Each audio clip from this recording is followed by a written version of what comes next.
The the way we're going to do this morning, if we may, is we've got a couple of examples. I'd like to talk you through one of my businesses and my experiences with apprenticeships and what we've gained from that, and try and help you to understand and answer the why bother question, which as a businessman, in my mind, that's often what drives our activities. And then we'll go on and Al Kingsley, CEO of Net Support, will share an insight into his business and his experiences with apprenticeships. And then we'll go on and tell you a little bit about what help and support is available for you to get engaged in that. And in doing so, just to set the context of that, I mean, we're in very, very challenging times at the moment as we're coming out of the back end of, hopefully, the second wave of COVID. The uptake of apprentices in and around the UK generally has been a little bit depressed, which is no surprise when you consider that a lot of businesses have been struggling, taking advantage of the furlough scheme, laying people off. It's a difficult time to consider investing in apprenticeships, but in actual fact, now is the time in many respects. In one of my roles, my chairman, as a saying that he often reminds me of, Austin, he says, never waste a crisis, because therein lies the opportunity. And I think in terms of delivering growth in the UK and taking us to where we want to be, where we could be, and figured out how we get there, the whole getting the skills agenda right, in reshaping what we need for the future and investing in it to be able to capitalise on it as the economy starts to turn a corner, is all about being brave and making those investments now. And apprenticeships are a very important part of that. If you could just nudge me on to the next slide, please, Ed. I'll allow the speakers to introduce themselves as we go along. But for my part, I have a number of different jobs, but the two most significant ones of any relevance here is I chair the business board for Cambridgeshire and Peterborough. And in and amongst that, we've got a number of very significant initiatives which we'll come on and share with you around enabling growth in our patch around Cambridgeshire and Peterborough and the Fens generally, targeting trying to grow the economic value in that territory by twofold over a 25-year period. It's quite a big ask, and to do that, we're going to need people, we're going to need skills, we need the resource, we need the investment, and we also need to reshape it, mindful of lots of things that are going on in the world today and the changing shape of the economy. So part of the role of the business board is to wrestle with that virtue of what we call our local industrial strategy that sets out the big moving parts of the things that we need to invest in going forward to enable us to enjoy that growth. Enjoying that growth in the economy is what pays for the schools, the leisure centres, all the fun and games and entertainment that we'd all like to enjoy going forward that drive quality of life, including our health and well-being and the environment. So an important part of what we're about here is in terms of stimulating that growth by getting going with the whole apprenticeship and the skills deal. And we'll come on and share with you more information about how we're doing that. More relevant, though. Stuart sent me this thing on the. I'm keen to share with you a view from a slightly different perspective, and I'd like to share with you a view from my day job, which is running a bunch of manufacturing companies in the UK and China.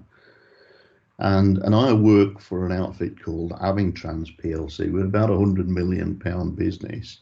And what we do, we buy largely broken businesses and we fix them up.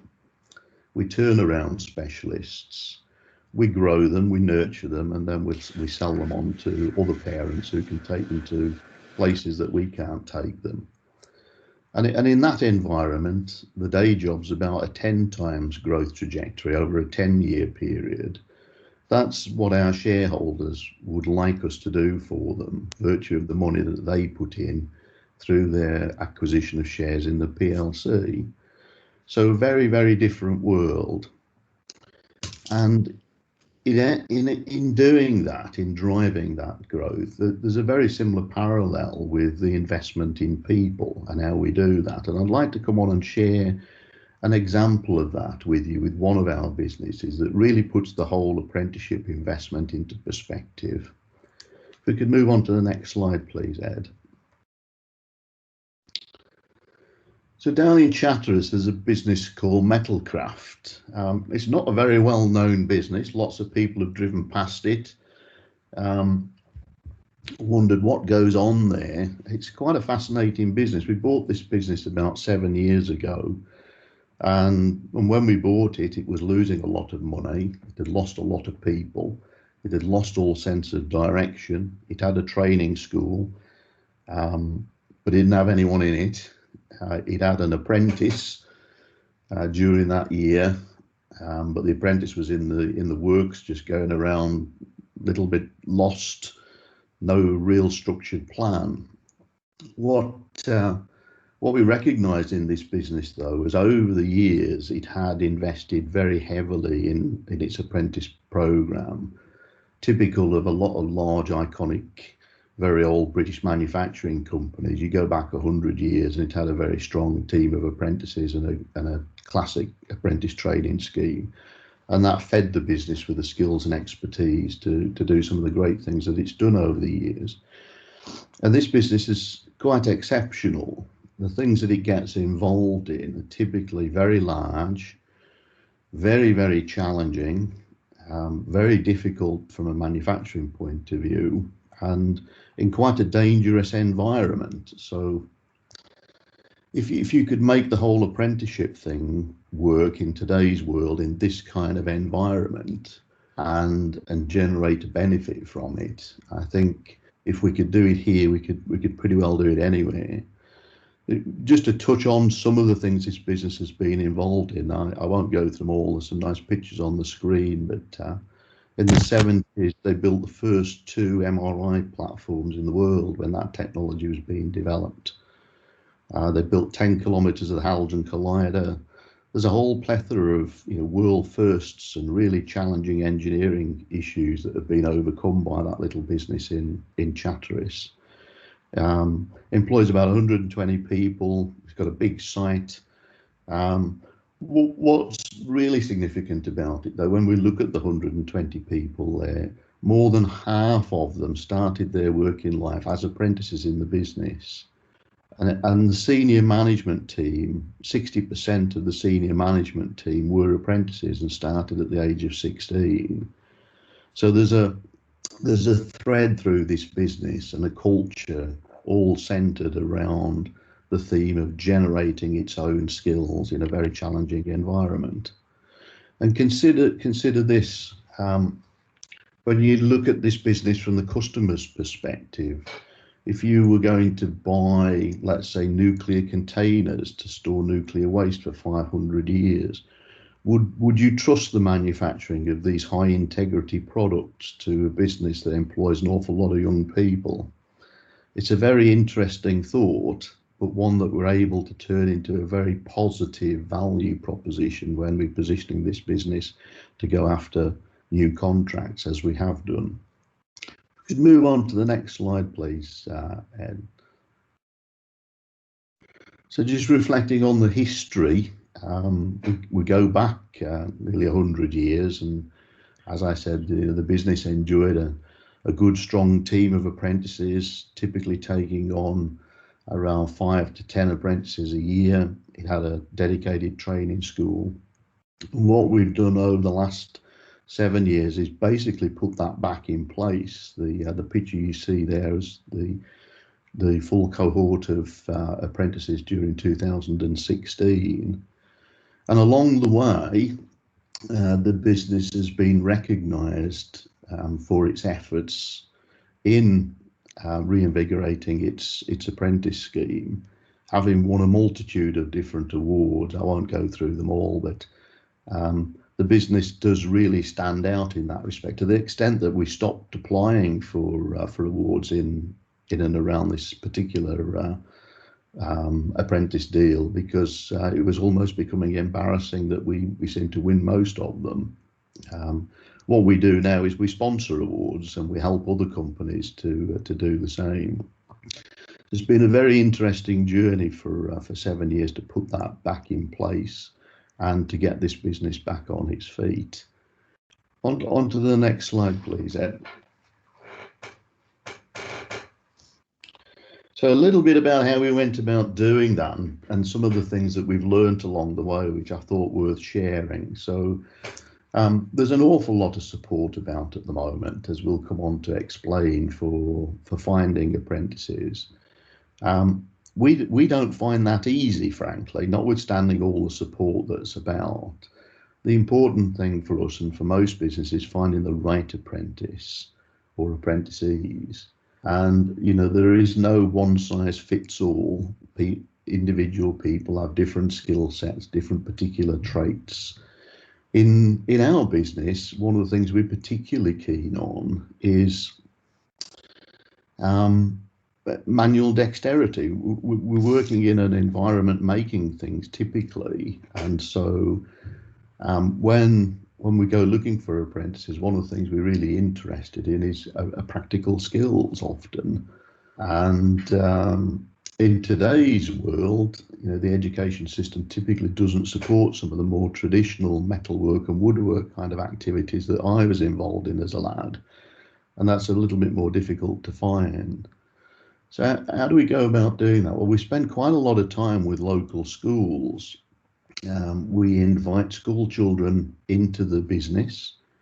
We run workshops within the business with children that are 7 to 16 years old, undertaking competitions. We have bridge building competitions where they make things out of plastic straws and sellotape, blue tack, you name it, all kinds of crazy workshops that are run to get the kids involved in understanding what engineering's about, having some fun, building things, testing things, have a competition to see whose bridge can carry the most weight. It really is great fun, really inspiring, and very interesting what questions get asked by these young children when they come into a manufacturing environment and see what goes on. We'll talk to you a little bit about the brokerage and training providers. There's lots of access to young people to find the feedstock, but the question of sifting through it and finding the right people is really challenging. We spend typically about 2.5 days a year with kids just going through the interviewing process. So that involves a number of aptitude tests, a number of practical tests as well. We'll go and buy little model kits for people to build, and I will give them half an hour and a set of instructions to physically build something and see how they get on. And it's quite interesting. Even some of the brightest of kids academically are not blessed with practical skills. And Vicky Verkey, you often find children that are maybe struggling with academic qualifications are absolutely mustard at making things. And it's no great surprise, you know, that's humanity and that's life, isn't it? It's an important part of organising your filtering process to align to the needs of your business and what you're looking for, and doing a really good job of finding the right people. You're likely to be investing in these people for 4 to 5 years. It's really important you start with the right ones. And then you've got to persuade them. You can sell them on the notion that it's a great idea to come into an engineering business. We've got great stories to tell about all these interesting things that we get involved in around the world. But what does that mean for them? Start to think about seeing the world through the lens of maybe a 16 or an 18-year-old or an older person wanting to upskill, and think, well, what do they want? What do they need? How do we get them engaged? And certainly with young people, with 16-year-olds, increasingly we find we have to provide incentives for them. We sat our apprentice group down a couple of years ago and said, look, you know, viewed through your lens, what do you think young people are looking for? What could we give them beyond a great education and a great career going forward? That's difficult to sell at 16 years old. Often people are pretty clueless about where they really do want to go. And they came up with a whole list of different things. Some of them include obvious things that we've put in place, like we give driving lessons when they get to 17. We pay for their driving lessons. You think about that.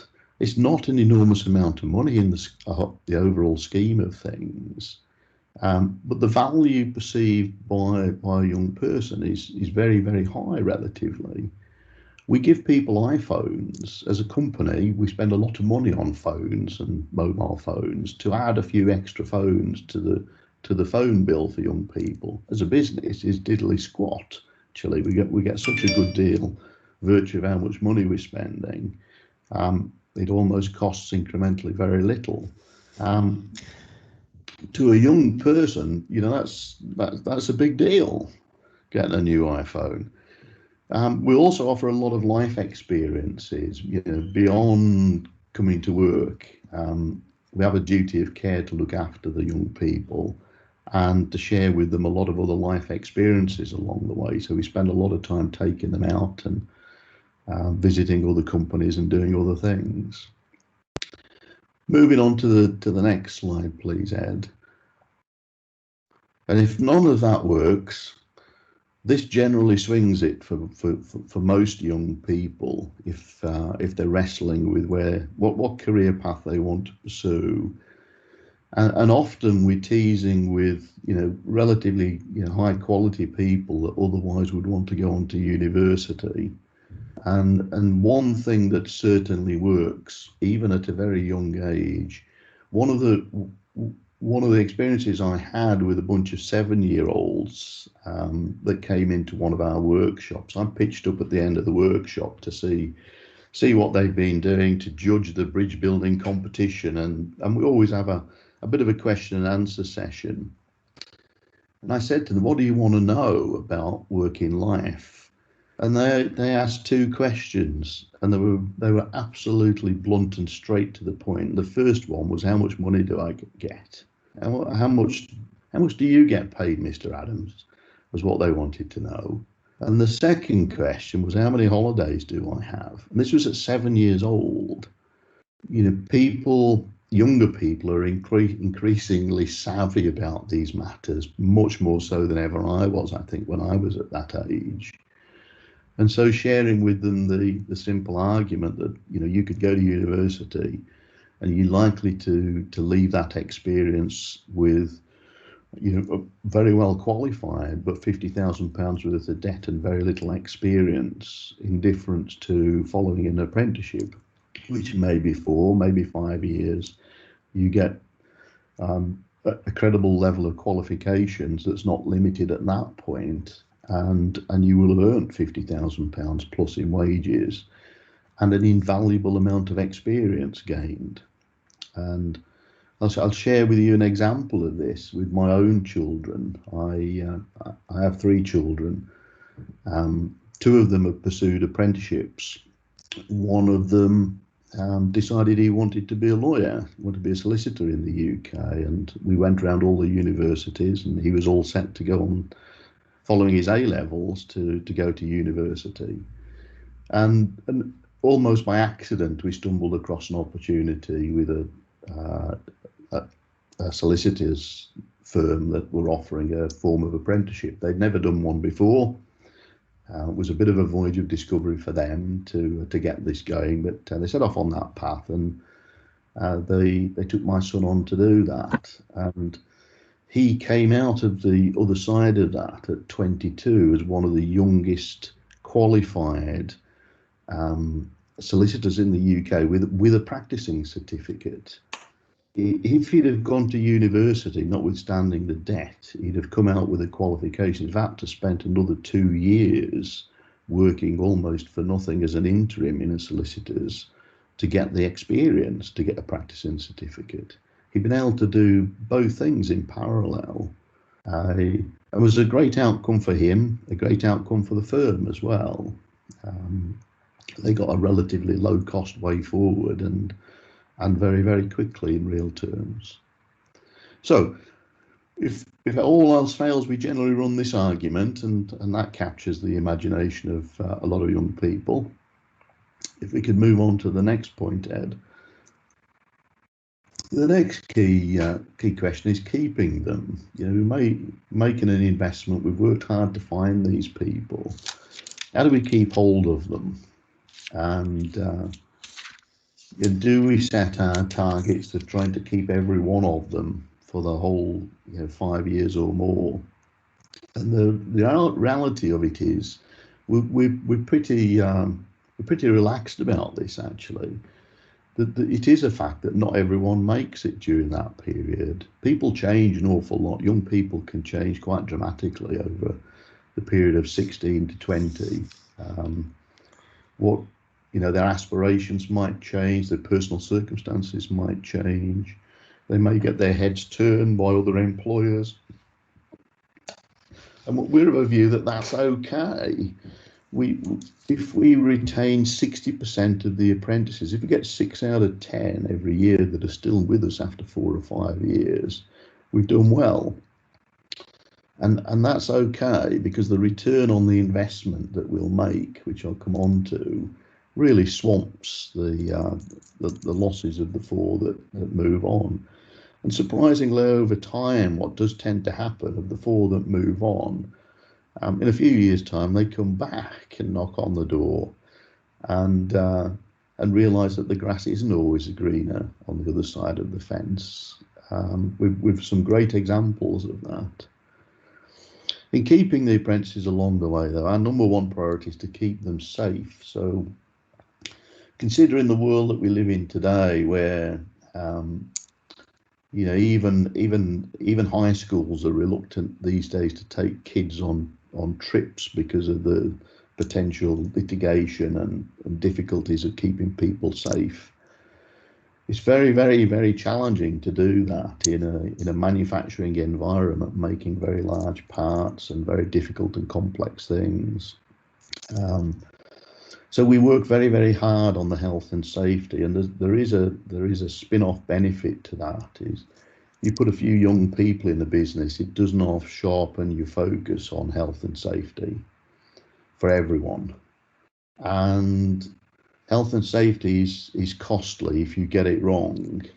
There's lots of businesses that unfortunately get caught out with issues, and it can be very expensive, both personally and for the business. So with a few young people around, we don't see that as an added risk. We see it as an added benefit, because it does really, really sharpen your focus on getting the processes in place to look after them. We also invest time and effort in really exercising our broader duty of care to keep them safe outside of work too. A couple of years ago, we had a very unfortunate issue where an apprentice lost his life.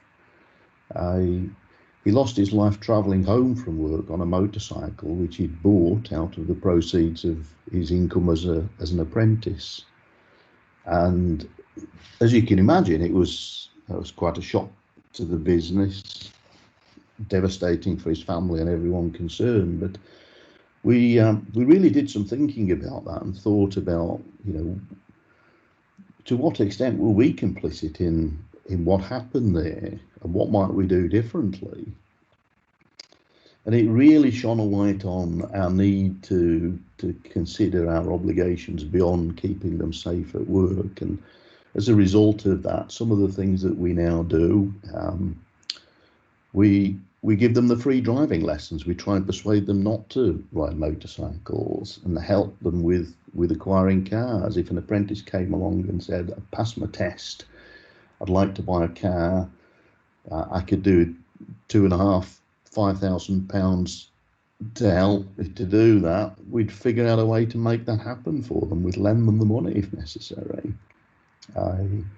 We regularly, every year, we invite the police into the business, and they pitch up with a broken car on a trailer and explain to all of the apprentices how the accident happened and what the consequences were of that, and really show them, in all the gory details, what can happen to them outside of work.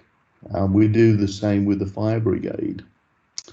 We also consider keeping them safe from a financial point of view and looking after their well-being there. We do find that a lot of young people are missing information and training around day-to-day financial management, understanding pensions, understanding banks, understanding how to go about getting a mortgage and how that works. We'll invite the banks in as part of their training to impart that kind of knowledge and information to them. So, we go way beyond teaching them to make mechanical parts. We're trying to teach them to be good, capable people as well.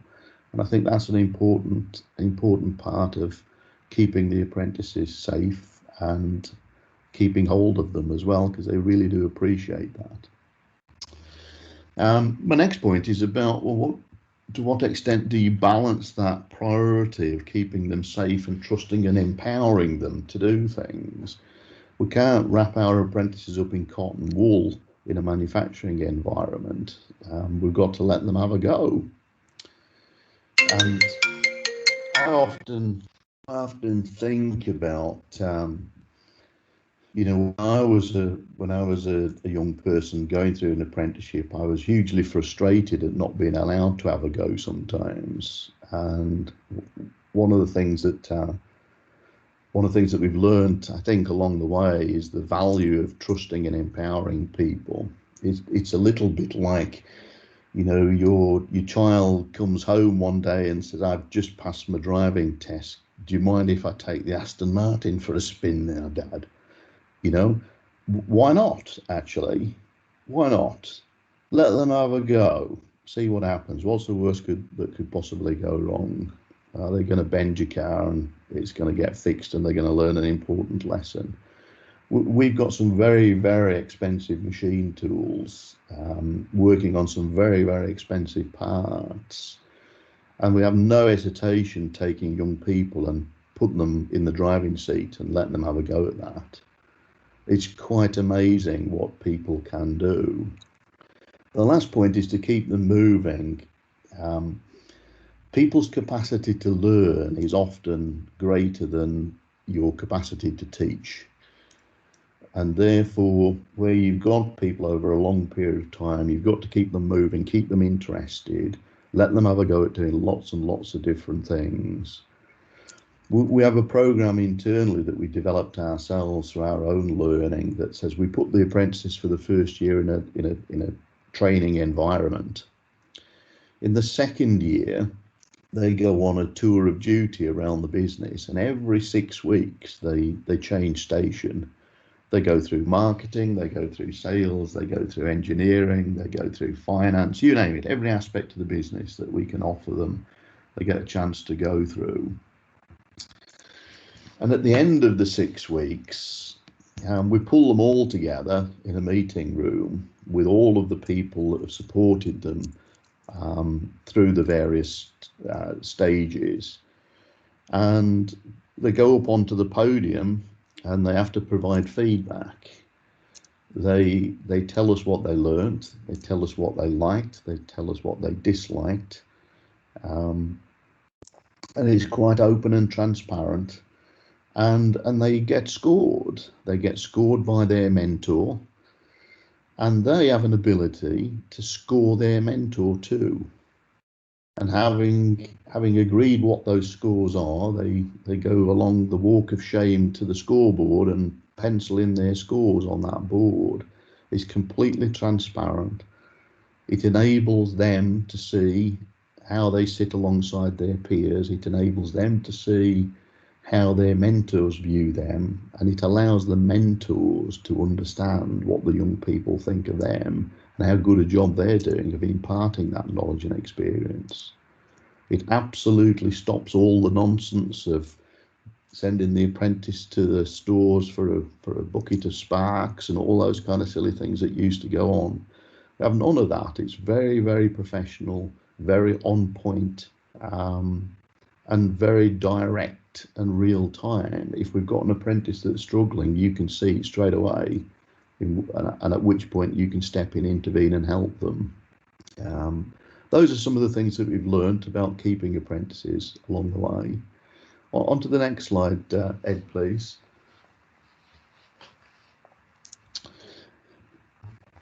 One of the things we try to work very hard at is whilst we keep it very professional, it's not all hard work and no play. We do a lot of team building work, and we do a lot of work in the local community with the apprentices. You'd be amazed how this builds, the camaraderie amongst the apprentices as a cohort, but also sharpens their own personal values and their thinking about, particularly the community and helping people. We'll regularly take on tasks from local societies that need help with something, whether it's rebuilding and painting the changing rooms for a football club, or building flower baskets for the village, whatever it may be. The apprentices are always looking for opportunities to do that. They have their own company vehicle, the apprentice minibus, which we invested in for them, and they use that to go around and see other businesses, to go and help to fix things, and to undertake social events. They've done all sorts of crazy things, from go-karting to shooting, you name it. Every quarter we'll try and find some event to keep them amused and enthused. It's all great fun. They get a lot out of it, and so do the rest of the management team. On to the next slide, please, Ed. So in terms of rewards and recognition, it goes without saying, you run a scheme like this and eventually you get recognised, and we won a lot of awards. I'm not going to go through them, but there's a couple of notable things here on this slide. The young lad in the red picture on the top left, just briefly tell you his story. He came to the business on an open day. We regularly have an open day once a year for people to come and see what we do. And he pitched up with mum and dad, and he was 14 years old. And his mum said he's mad keen on welding. He lives on a farm. He got a welder, and he likes joining bits of metal together.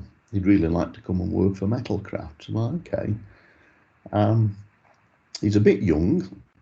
He was struggling with his English and maths. He was not the most gifted academically, of a naturally gifted person. He said, well, okay, come along. Next time you have a school holiday, come along for a day, and you can come and spend a day with the apprentices. Let's not spend the next 2 years fixated on going into manufacturing. You might not like it. We'll share that with you. So he came along, he spent a few days, and then almost every school holiday thereafter, he was at the front gate wanting to come and spend time in the apprentice workshop. And we talked to his school. They didn't think he would make it with his academic qualifications, and we have a hurdle rate on that. If you don't get to a certain level, then you just don't get considered. So the guy that ran the training school took it upon himself to personally mentor him with his maths and English in his own time to help him to get there, and he did. And he subsequently joined us as a fully fledged apprentice. Were it not for COVID at the moment, he would be working his way to China to represent the UK in the World Skills Olympics. He's one of the top 2 welders in the UK in his age group that was sifted out through the UK Skills Olympics organisation, and he's quite exceptional. a credit to himself, his family, and the business. We've had many UK number ones in the apprentice competitions. There's lots of these competitions around actually, but more notably, we won the UK SME National UK SME of the Year award twice. And the gentleman in the picture on the top right, young Daniel Lynch, he won that award at Wembley Stadium. The stadium wasn't full, I might add, but they were fantastic facility, eventing facility there, and he enjoyed a fabulous night there with himself and his family and the rest of the management team. And these things do an awful lot for the culture of the business and developing the business's kind of can-do, will-win attitude generally. It's quite amazing how this stuff rubs off. On to the next slide, Don. So the next step with this business is we have a training school that can accommodate 10 people, and it's pretty full at that. We thought we're pretty good at this training lark. We've enjoyed great success with it, and along the way a number of other local companies came and asked us if we could help them, and we thought, well, how might we go about doing that? And what we decided to do was to go and put a plan together to build a whole new training centre that could accommodate maybe 100 people, and to put that on our own site.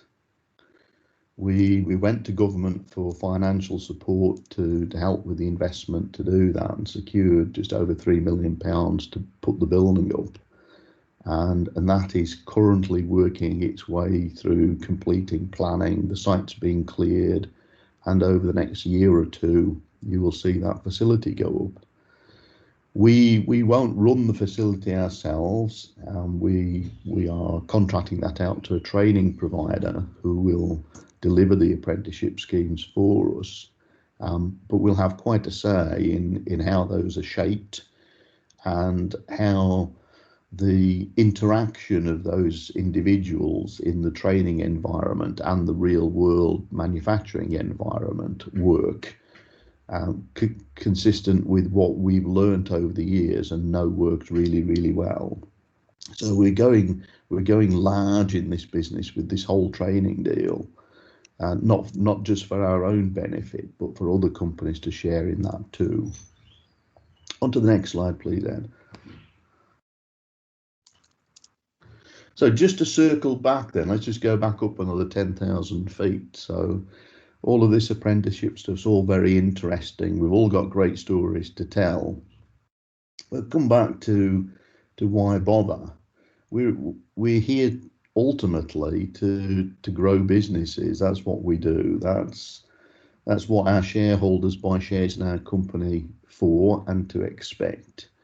So how does this whole apprentice thing drive that? Well, we must do something right, because over the last 10 years, we have grown our businesses in value tenfold. And we have a plan over the next 10 years to grow them again. We announced our 2020 numbers in the city only yesterday morning at just over 100 million. And our plan is to get to £1 billion in value over the next 10 years, just following the same recipe.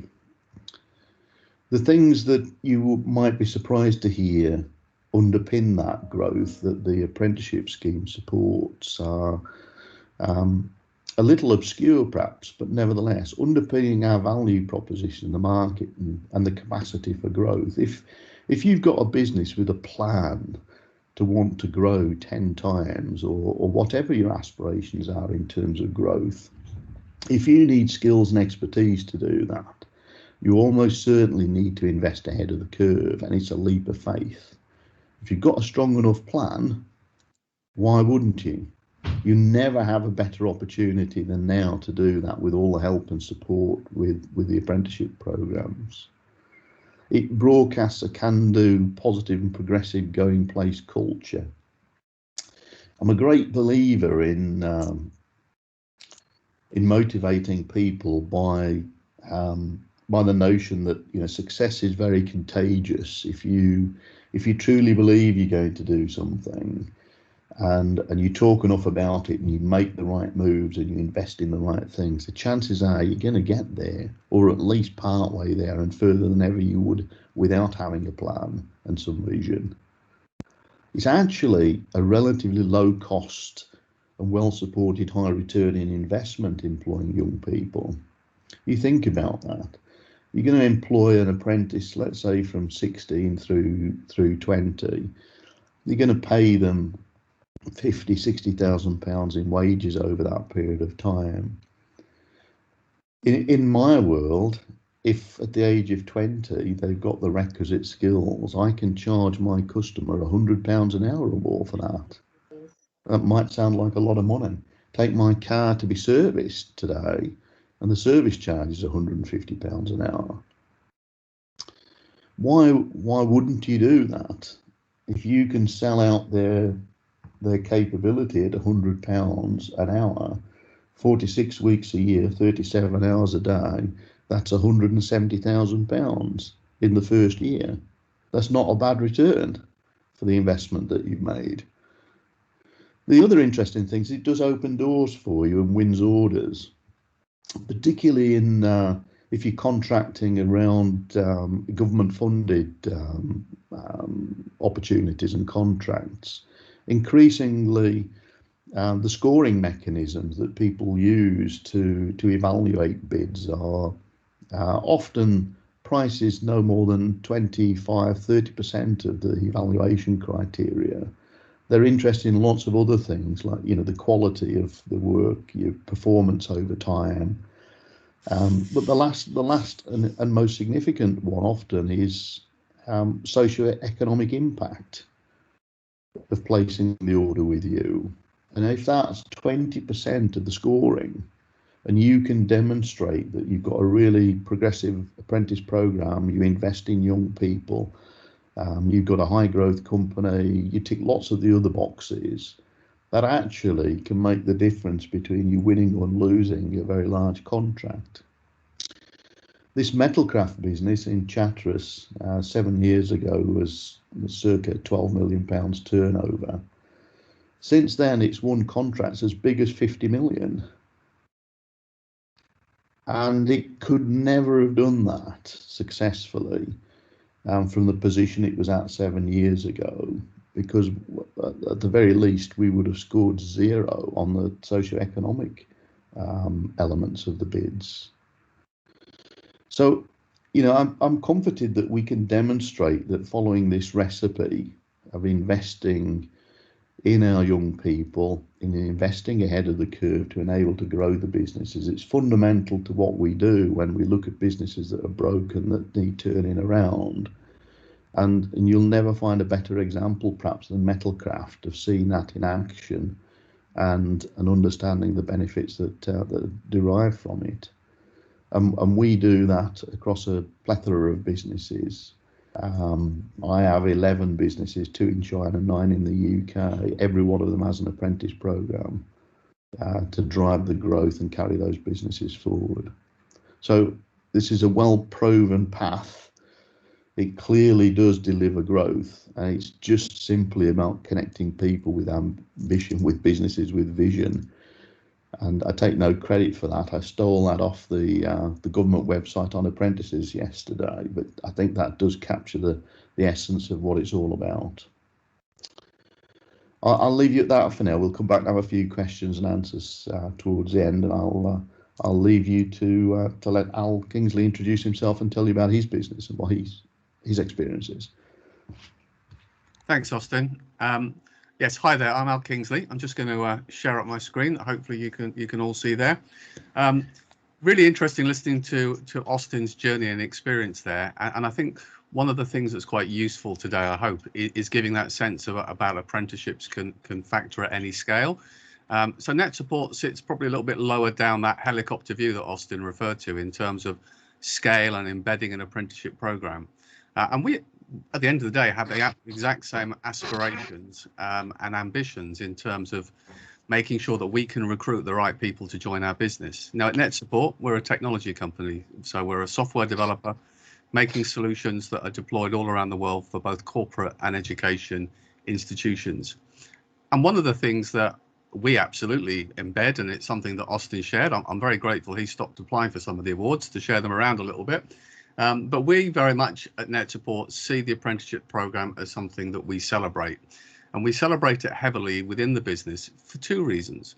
Firstly, with a smaller cohort of apprentices, it's really important that they have a profile amongst their peers within the organisation.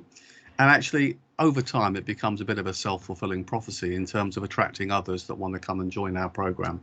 So just a few examples of the kind of celebrations. And much like Austin, we have made sure that we've entered awards.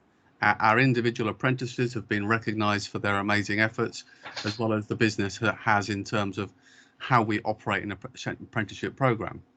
And I do want to stress, I think the key is many of the organisations that enter awards and are recognised for their success can have a cohort of 1 or 2. It's very much about how you structure and deliver that best possible programme. So in terms of the successes we've had, I'm not going to go through all of them in detail, but just a few that we like to share in terms of some of the recent success as a business within the technology space. In terms of our apprentices within our organisation, we're slightly more mixed. So the first area that we developed very quickly and have had great success with has been within the marketing function. And I always like to talk about marketing because in many disciplines, experience does carry a huge amount of value. But actually the marketing landscape, when we think about SEO, social media and other trends, is a rapidly moving feast. And actually our younger cohort of apprentices come with that kind of badge of the digital natives, actually can bring lots of ideas when it comes to creativity and innovation that some of us are a little bit more long in the tooth, may be perhaps less aware of or less capable. So marketing's been one strand that we identified was a really good area. The second area was within customer service. We're an IT company and people's perception often is you're a software company, so you're all techies in the building. But of course, the reality is no matter what the nuts and bolts are you produce, you still need those other functions around the business, whether it's the administration, the customer service, engaging and supporting our users, the marketing, and so on. And then the third strand, perhaps not surprisingly, given the nature of our business, was developing young people. And the young people ages ranges from school leavers to those looking, as Austin alluded to, for a career change within the technical support function. And actually all those roles are really relevant, both for school leavers, but also perhaps no more so than now with the COVID environment of people looking to move to a new career or passion. And each of those strands comes with different disciplines and skills. But there is a common thread, which is somebody who's enthusiastic, has good communication skills and aptitude, and probably most importantly for us, is somebody that just wants to be given an opportunity to prove themselves. And that kind of desire to succeed is something that we like to wrap into the way that we celebrate and promote our apprenticeship program. I always put this slide up. One of my roles outside of leading Net Sport is I'm chair of a multi-academy trust. And one of the frustrations I often hear is parents and sometimes employers having a very narrow view of the apprenticeship opportunities, what they actually cover. So I wanted to share that slide really because, as many of you will be familiar and know, apprenticeships cover all sorts of walks of life now. And in many, I do think of them as being a workplace degree, depending on the level that you progress to. And if we can encourage parents as well as young people not to see them as a second best option to alternative education pathways, but actually add value, I think we go a long way there. Obviously, cybersecurity technology is an area that particularly is of interest and attracts to us. I thought I'd share a couple of our cohort in our team and just their pathway, because for many the first conversation is, I don't have any apprenticeships. How do I go about it and what do they kind of look like? Now, obviously Austin shared that kind of really detailed structure about having a well embedded program that's matured and is getting the most out of people. But actually we started with 1 or 2 and we focused very much on what did we want to engage. So the first thing, and again, I'm cherry picking some of Austin's really relevant points, was about making sure that there was some kind of program and pathway, because absolutely right, we didn't want young people with an appetite not being served up sufficient support and training to actually keep them motivated and committed to the role. So Chloe joined us in 2016. She focused first of all on social media for business, then moved on to digital marketing and has progressed through to be one of the marketing exec teams within the organisation. Like Austin, we're really proud. 90% of our apprentices today are still part of our business. Some are the mentors now for our other apprentices. Dan was a lead test analyst. He started off, did his level 2 and 3 in ICT professional competence, worked in support, and then moved across to be a product test and an analyst, which roughly translates in non-techie terms to he both looks at products we're producing and makes sure they work as they should, but he also feeds back into development with his own ideas and suggestions of how they can be enhanced and improved. And again, the key one there is, age is not a defining point, and frankly, in many cases, nor is experience, because we want people to look at our solutions and think about solutions without that kind of preconception, with a fresh pair of eyes, or as Austin would say, through a fresh lens. And really, from our perspective, we're very confident that if we've got someone with the aptitude and the desire, we can give them the information and the technical skills to be able to be embedded in our organisation. Again, I want to stress from our perception, it's very much about this is our funnel. So it's always taking apprentices with a long-term view to how they will strengthen the business. Benefits of having an apprentice in your business. I'm sure you will know many of these, but strategically, it absolutely supports our employee development. We need to find new people and we need to bring them forward in the business with a long-term vision. Grow your own is absolutely for us, it's a geographical factor as well. We're based on just on the north side outside of Peterborough.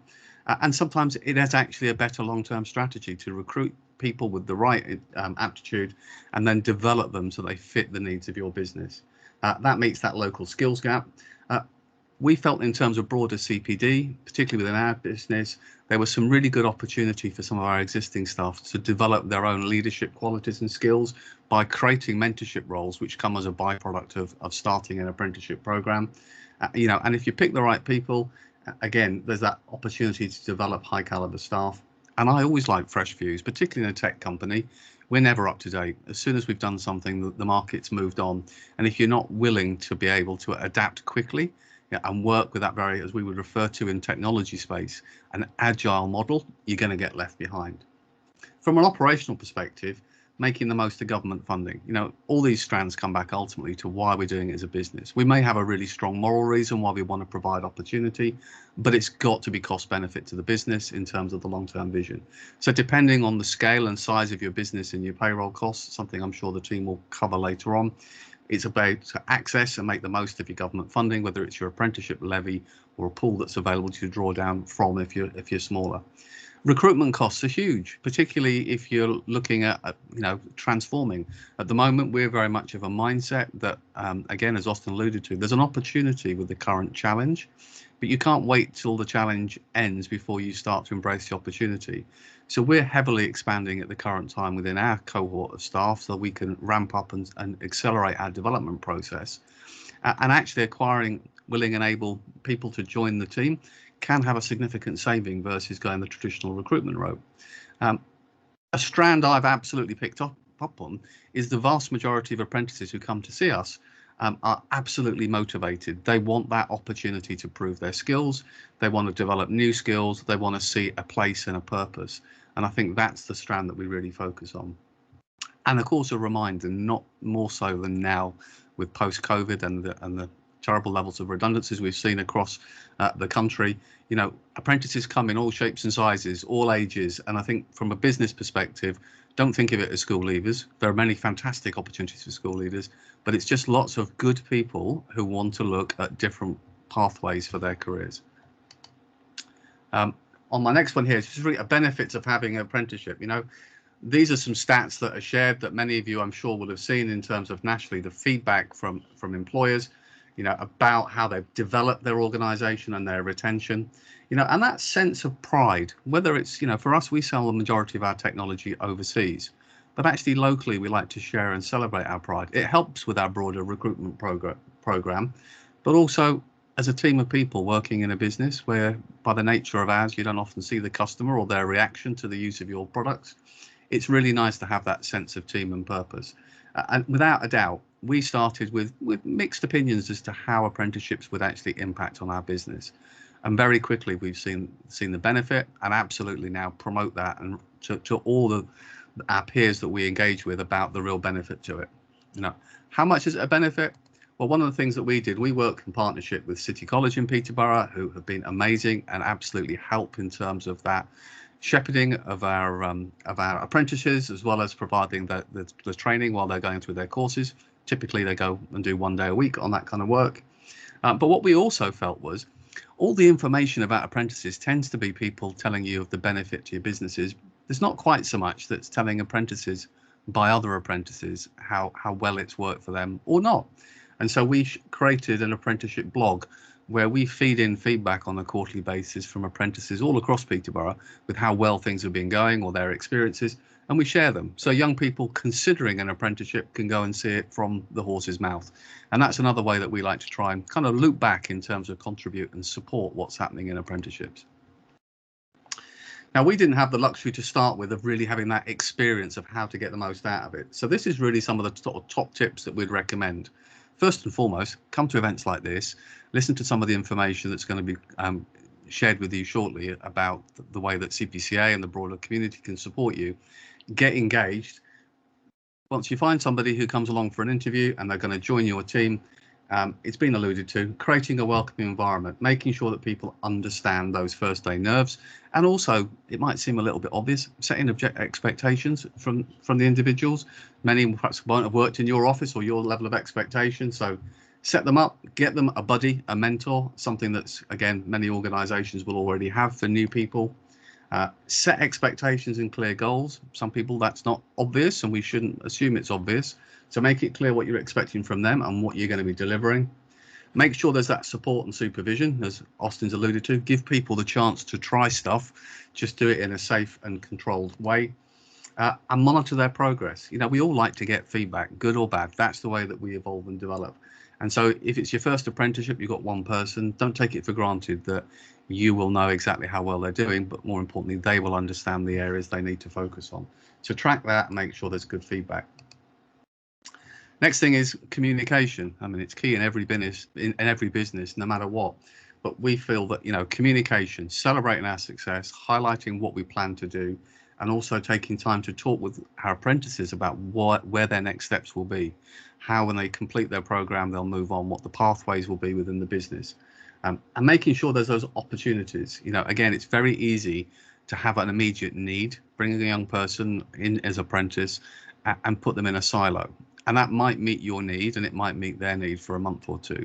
But in terms of them evolving and becoming that grow your own rounded person, obviously you want to think ahead and make sure there's opportunities over the coming few years where they can acquire different skills and experience in the business.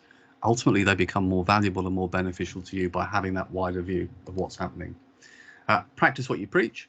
That's just one of the mantras that I always remind all of our team. If it's not something you're willing to do, then don't go and ask an apprentice to.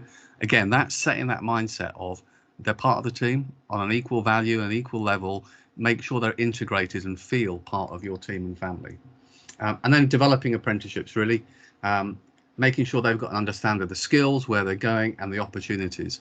You know, personally, if you're looking to recruit an apprentice, you should already have in mind how they will fit into the long-term plan for your business. That's the obligation when you invest in somebody, that you've got an opportunity for a career for them at the end of it. And learn from your experience. You know, we are on a journey. We're not certainly at the stage where, from Austin's amazing presentation, in terms of our program, but every year it shapes. We take feedback from our apprentices and from our mentors, and we continue to develop that. And we continue to do that for one single reason. Apprenticeships have been a huge success in our business, both in terms of what they bring to the table, the capacity they've added, and commercially, it just makes sense. So for all those reasons, that's why we choose to promote and celebrate. Again, there's going to be an opportunity at the end of this to answer any questions. So it's a thank you from me. And most importantly of all, genuinely, you've nothing to lose. Give it a go.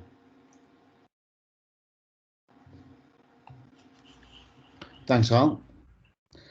I think we're going to flip to Fliss and Laura now to tell us how we might go about doing that and all the help and the support that's available to businesses.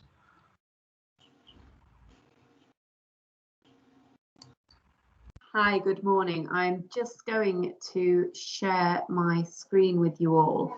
Al, Austin, thank you very much for your informative presentations. I'm conscious of time, so I will start with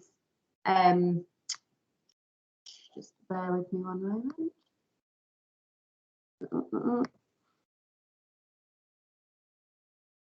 We can get this running. Now, I'm not sure what can you all see that as single slides, or are you seeing that as? That's good. You're good, Laura. Lovely, thank you. So, National Apprenticeship Week, we are in our 14th year of celebrating apprenticeships. So I just want to go through with some of you just information around the support that you can find from the CPCA and wider community. So apprenticeships, I think we've sort of heard here on how we take new recruits into the business. There are over 700 apprenticeship standards that relate to job roles. They've been developed with employers and run across a range of levels. So from entry level at level 2, right the way through to postgrad level 7. And they are suitable for all ages and at varying stages of an individual's career. A lot of organisations are using them to upskill their incumbent employees. They're aligning them to their in-house development training programmes and using them to formally accredit what's being delivered. Some of the biggest names in industry are using apprenticeships at the moment, so it's worth looking at what's going on in the marketplace and seeing who's doing what and what's being delivered by others.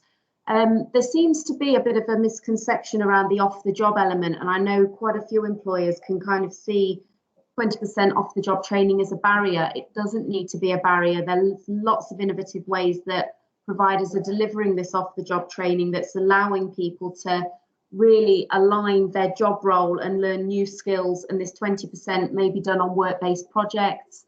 It doesn't always mean you're losing your individual out of the business. The apprenticeship levy, I'm sure all of you that are on this call are familiar with the levy. It was introduced back in 2017 for those organisations with a pay bill of 3 million and above, but we're now into a period of time where any unspent levy contributions is going back to the Treasury. We are permitted to transfer up to 25% of levy funds to other employers, which allows them to develop their workforce. So if you are a large employer that has underspent and you wish to keep that within apprenticeships, that can then be transferred to smaller organisations that don't pay the levy, meaning they can access full funding for their apprenticeships. The levy transfer service that we operate at the Combined Authority will assist you in transferring any funding or access any funding. This transfer of funds ensures as a region we keep the money in the region and we're developing our businesses and allowing them to access money. From August 2021, this is going into a national scheme. There'll be government information coming out over the following months on how this is done. I've put a slide in here and I won't labour the point on it, but it is here for anyone that's got any questions, and I can share this afterwards on just how the transfer works. I think when you start looking at it, there can be quite a few barriers that are identified at an early point.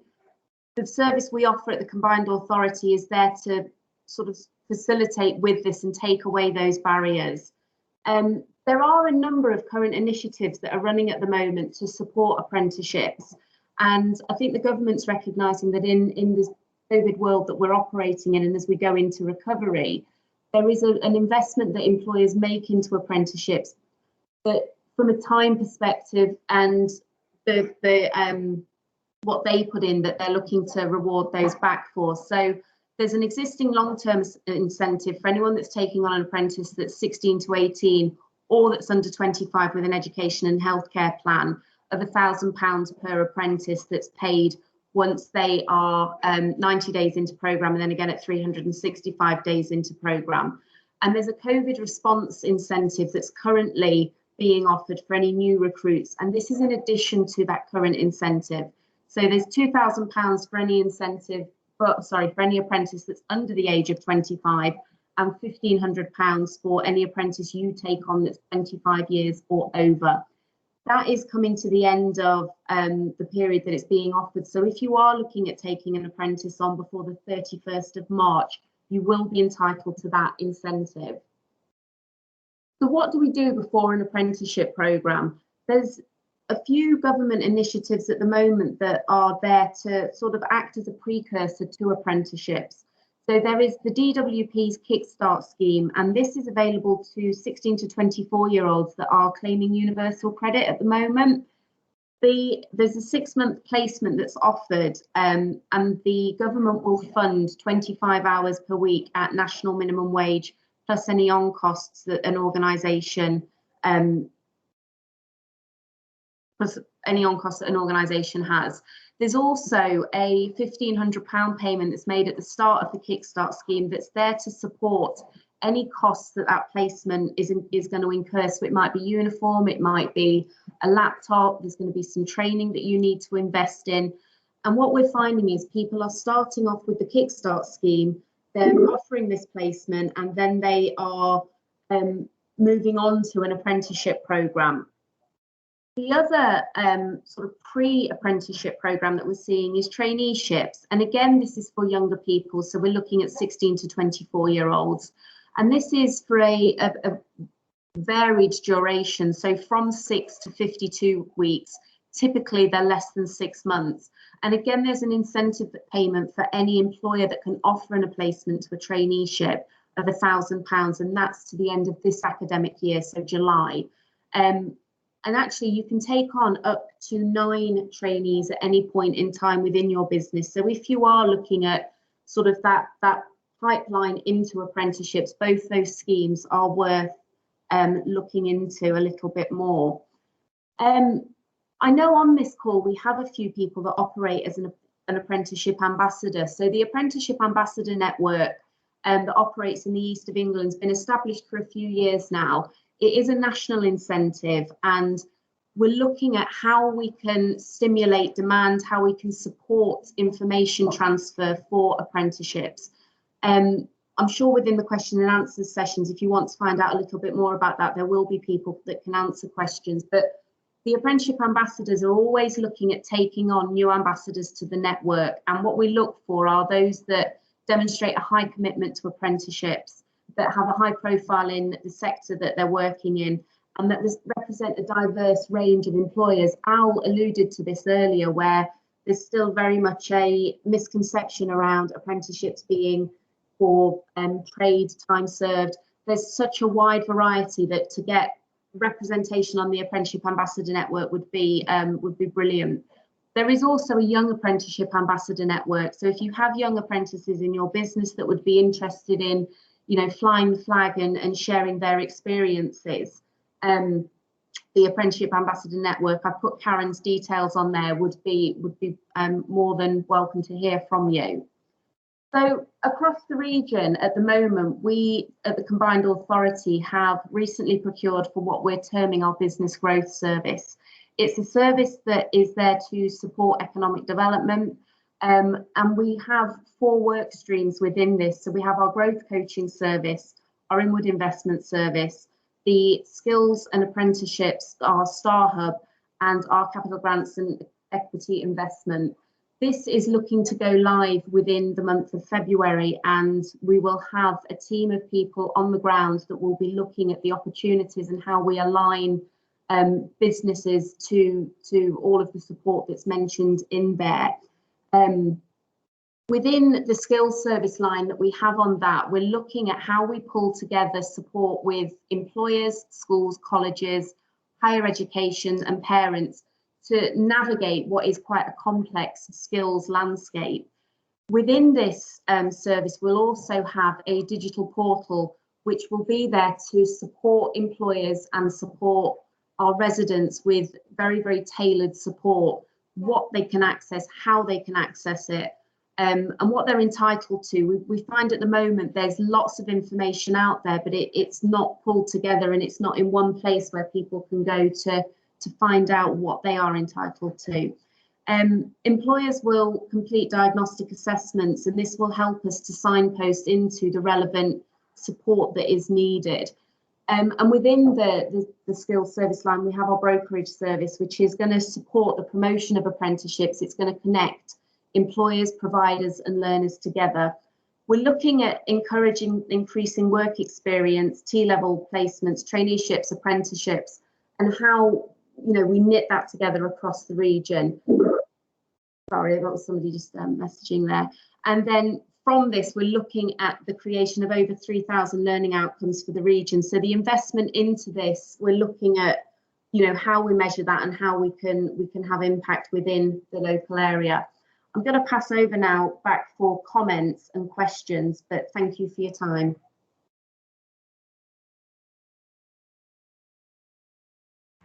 Thank you, Laura. In terms of questions, we've got the hand feature here in Teams. I think that's probably the best way to go. If someone's got a question, if they'd like to raise the hand, we'll try and look out for it. Ed, can you see all of them at the same time? Yeah, there's one in the Teams chat, Austin, that's just come in about people's experience of supporting apprentices that are working remotely at home. I'm taking on a level 6 apprentice this year, and it's highly likely that they will begin their programme working from home, so I'm keen to hear your views. So that might be a good one to start with. Ed, I could probably jump in on that one. As a tech business, we have the exact same consideration for, well, two strands, I suppose. One is about onboarding when you're all remote, but also how you create that loop, particularly in terms of the mentoring side of things. Obviously, some of it comes down to the nature of your business and technology, but remote working, I think, as we demonstrate here, with the right collaborative tools and more importantly, the right planned structure, we've actually found at times we've actually increased communication, because when you're in the office, you're very much focused on what needs to be done right away. So we created a structure for our apprentices where during each week, there are predefined points where they're meeting with their mentor, they're collaborating together. We have a 10-minute window each week where staff across the company join, and you can talk about anything except the business and work and different events, but making sure that they've got that peer reference and that mentoring. And I think it's about structure and timing, but it's absolutely doable. And technology does allow us to share resources and frankly be on call at a minute's notice when they need that kind of support. So I certainly wouldn't see it as a barrier, but it does need you to kind of put some extra systems and structure in place. Great, thanks, Al. I'm just waiting to see if anyone's raised their hand. Yeah, I can't see any. Or if anyone wants to raise their hand now or type anything in the chat box. Just give people a moment.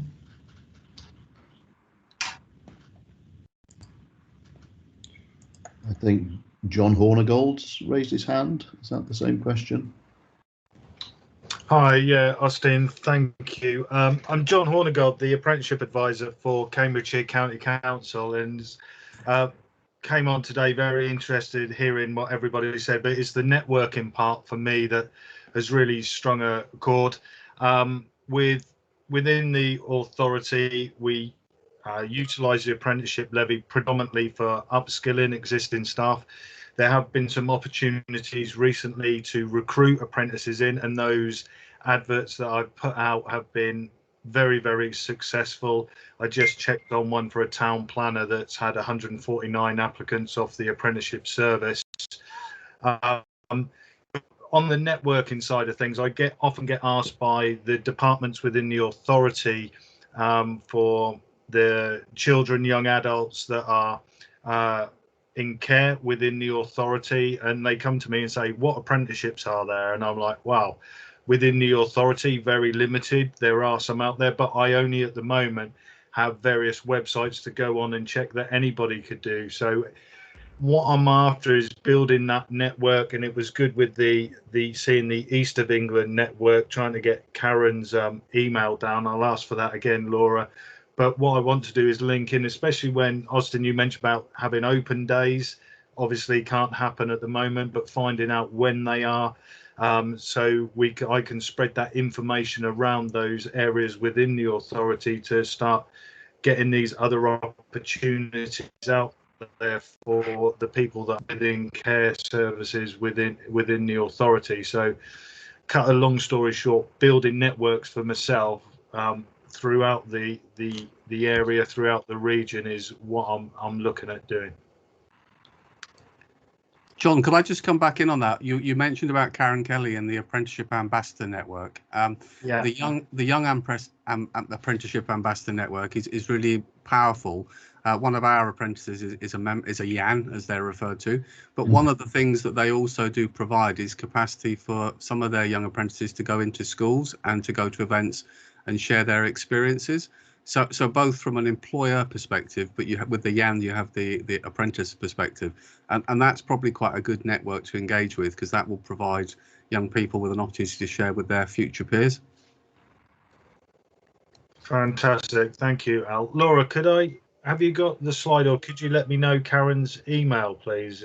I got or something@gmail.com. I've just popped it in the chat, John, so you'll be able right. to pick it up from Yeah. there.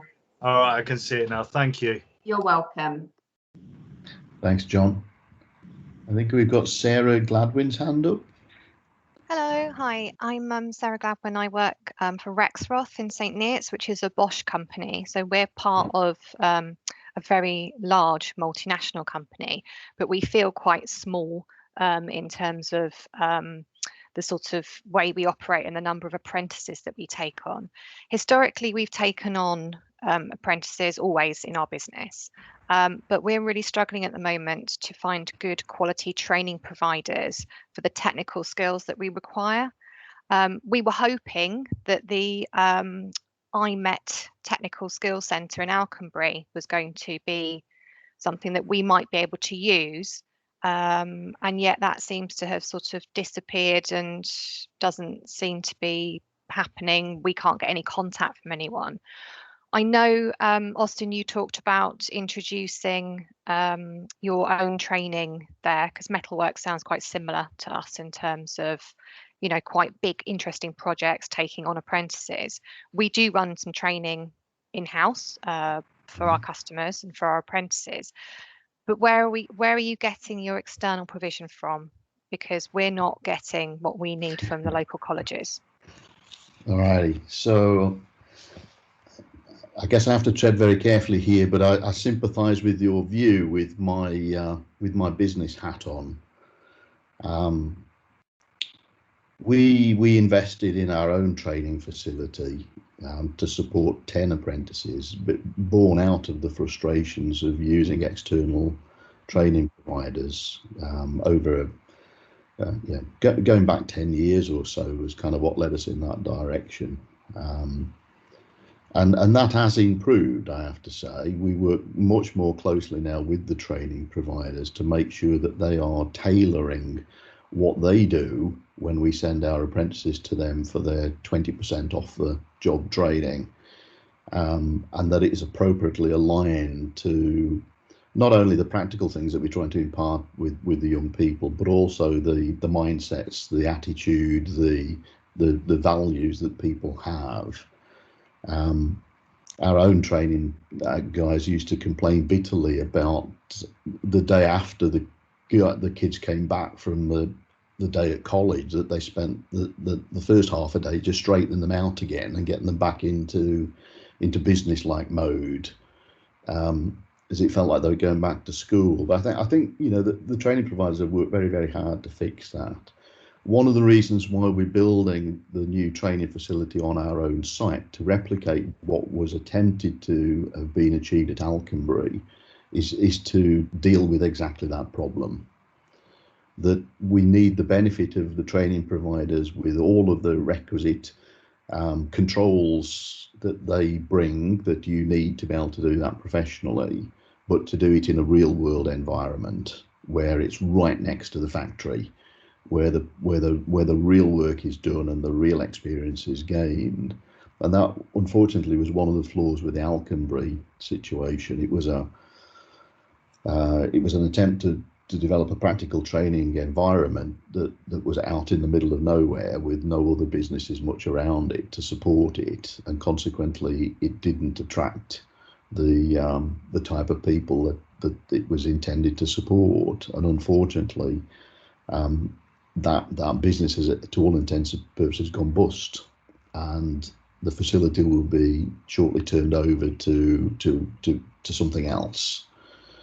The Metalcraft facility is targeting doing the same thing, but in an environment that's surrounded by manufacturing companies, where we've got local businesses that are asking for exactly that provision, and to better align what the training providers trying to deliver with the needs of the industrial users and beneficiaries of the apprentices. Yeah, our immediate problem is, what do we do now? Because we have our engineering apprentices. You can't choose a national provider. You can't go out to market and go, well, this one's great. If I was looking for a digital marketer, I could do that because they can do digital remote learning. For engineering, they have to be hands-on. It has to be local. They've got to be able to get there. We've historically had the choice of Cambridge Regional College or Bedford College, where we are located on the border. But I'm not seeing the colleges stepping up to offer the provision that we need. Can I come in? Can I come in there, please? So I'm Fliss, and my role at the Combined Authority is Senior Responsible Officer for Workforce Skills, and one of my key priorities is to align skills provision with the demand. And so, Sarah, if I can pick that conversation up with you afterwards, I'll be more than happy to help try and find the right provision for you. We do have actually over 500 providers in the area at the moment, so it might just be that we need to make some introductions for you. But yeah, happy to help if I can. Yeah, lovely, thank you. You would be very welcome to talk to the guys at Metalcraft directly, who are involved in the day-to-day interactions with their training providers, if that's of any help to you. Yeah, I think it would be. We're currently reviewing our provision because we're not happy with the current level we're getting, so we need to make a change. Understood. Mindful of the time. Is that a legacy hand, John? Sorry, John Hornigold's got his hand. I don't know if that's a new hand or an old one. Apologies, forgot to take it down. Are there any other questions?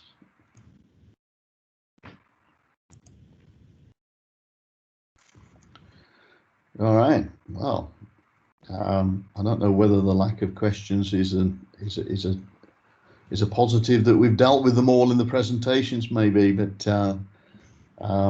there's certainly a lot of information. I think the intention is to share the presentations, is it, Ed? So that people that's right. can go back and refer to them. It might be useful to just drop people's contact details on the back end of that, Ed, so people can reach out to individuals. We're very, very happy to do that. I'd just like to leave you with the thought that I think I started with, that we'll never have a better opportunity than now, actually, to invest in people. Government, for all we might criticise government in what they do and how they do it, we're coming out of the back end of a crisis at the moment that's taken some real challenging managing. But what is starting to crystallise is a very clear view of what the future might look like over a long period of time, in terms of 10 years or more. The net zero projects, the levelling up agenda.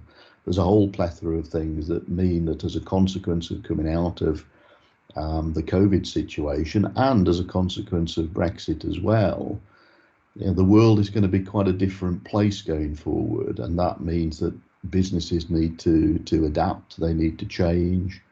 They say that necessity is the mother of all invention. We wouldn't even be having this conversation using Teams this morning, which is a very, very efficient way of participating and articulating information, were it not for some of the challenges that we've had to overcome.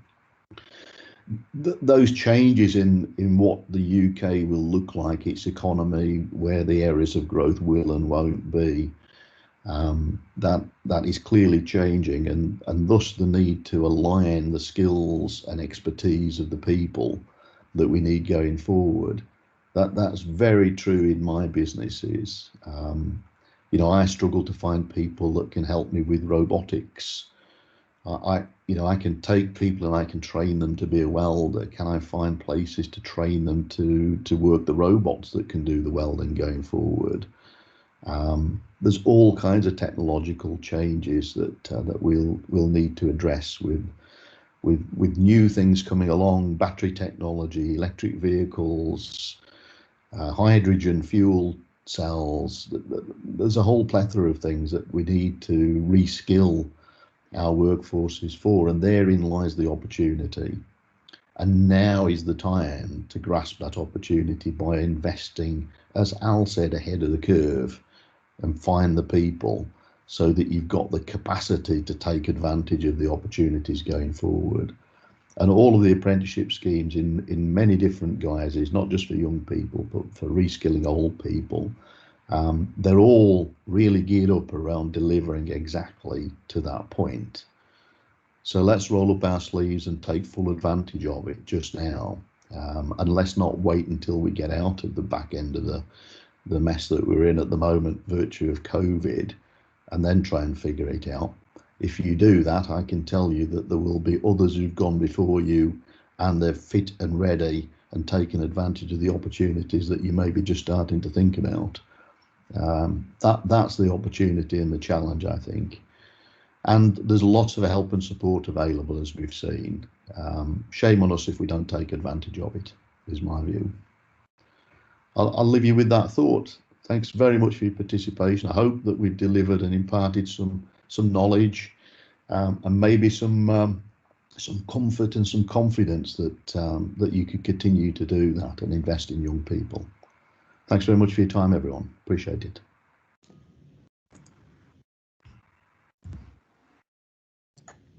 Thanks, Ed, for setting it all up. Thank you.